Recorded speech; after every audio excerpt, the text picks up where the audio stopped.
Hi, I'm Kevin Finch, director of Westbound, the genius of Wes Montgomery, with another episode of Further Westbound.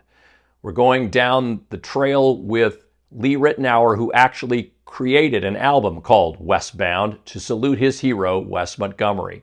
We talked with Lee as he was on tour back in 2019, right before the pandemic hit, and we're asking him questions about how Wes influenced him and how he could get great inspiration even from the albums that people back then were calling commercial. Check this out. You know, why I was attracted at 12 years old to your dad, to Wes Montgomery, and the improvisation is that he would, especially with those latter records, which were the more commercial ones, but at the same time, that was a lesson for me that I would carry into my records later, and the fact that and it was like Freddie Hubbard's records and Miles' records at the time, and Cannonball's records, and some of Kenny's records, and then later George Benson's records. You know, they were, especially the Creed Taylor, the CTI records in that period, they were doing and had great arrangers like Don Sebesky and others, and they were doing great arrangements and great production, you know, and of course the criticism was that they were overproduced and that there was too much stuff going on around Wes and didn't give him enough freedom. But he had already done a lot of those records, you know. Right. So what was interesting as a youngster to hear him play a commercial pop tune in his style and make it his own. Yes. That was the thing that I said.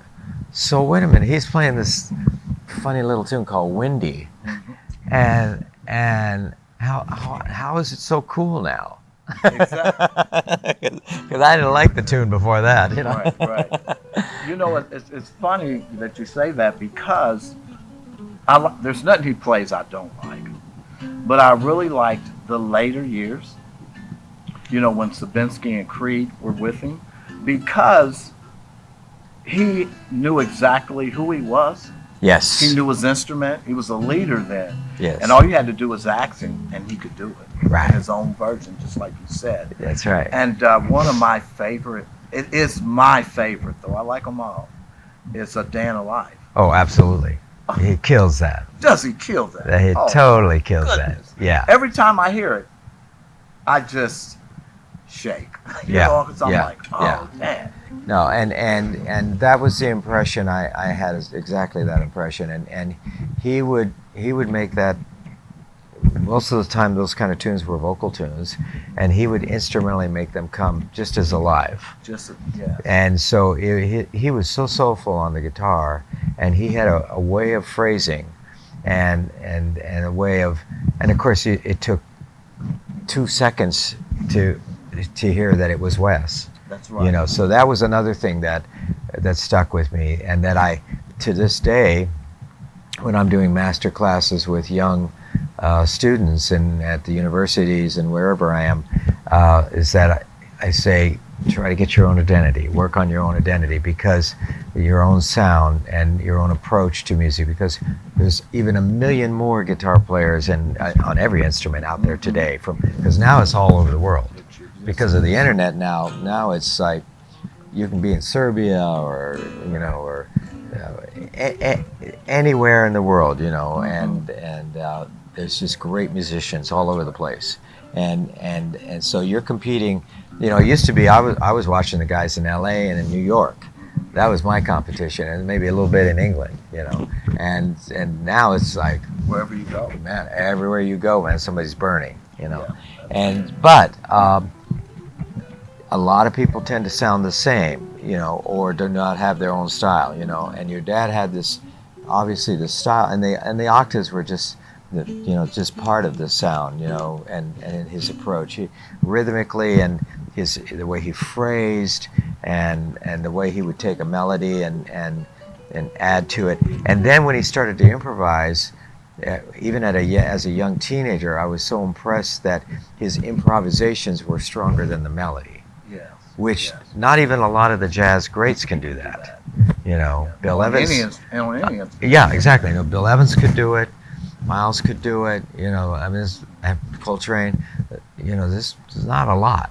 you know. And so and some of the greatest ones did not quite have that ability that he had to really, you know, just, and chorus after chorus he could build the solo. And you know, you go back to some of the more jazzier records where he's playing, like the Misty album or Impressions, you know, it's like Impressions, you know, a couple of those versions are just, what?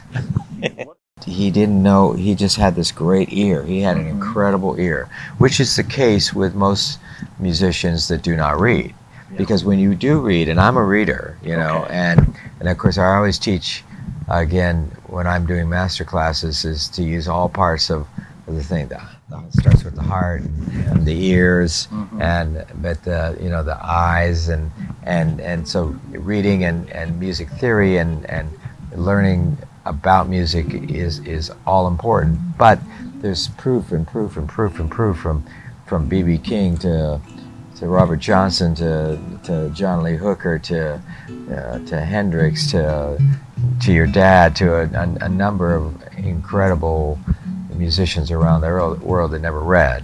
And so the ear is, you know, music is passed vocally and through the instruments and through rhythm and using the ear. That's what it was only written down. It started getting written down as classical music a zillion years ago, and that's, thank God, because they weren't recording back then, you know. And so we have, otherwise we wouldn't have the Bachs and Mozarts and you know to rely on, and so it is fantastic that people read, and I emphasize for all musicians to learn how to read. But you know, it doesn't get past me that, you know, some of the greatest musicians in the world never read. But you know, today in the world is, and there's, you know, a lot of young musicians today, because of the internet, because of YouTube, they have not learning how to read. They're learning how to copy. And so, and your dad used to copy Charlie Christian. I used to copy your dad, you know, so that's all part of the process. But in today's world, a lot of young musicians will just take, look up a Jimi Hendrix YouTube video, or look up a Pat Metheny or a Lee Ritenour or whoever it is, and slow down the YouTube and copy it and learn how to play exactly that. But they don't understand what went into why a certain musician was creating, how they were creating their art.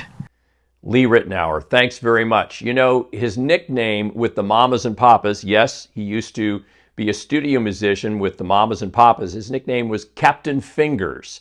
And did you notice the entire time he was talking with us, his fingers are going back and forth on the frets as he continues to warm up before his next show. So great moment there. Hope you enjoyed it. If you did, please click the subscribe button. Lots more episodes of Further Westbound on our channel.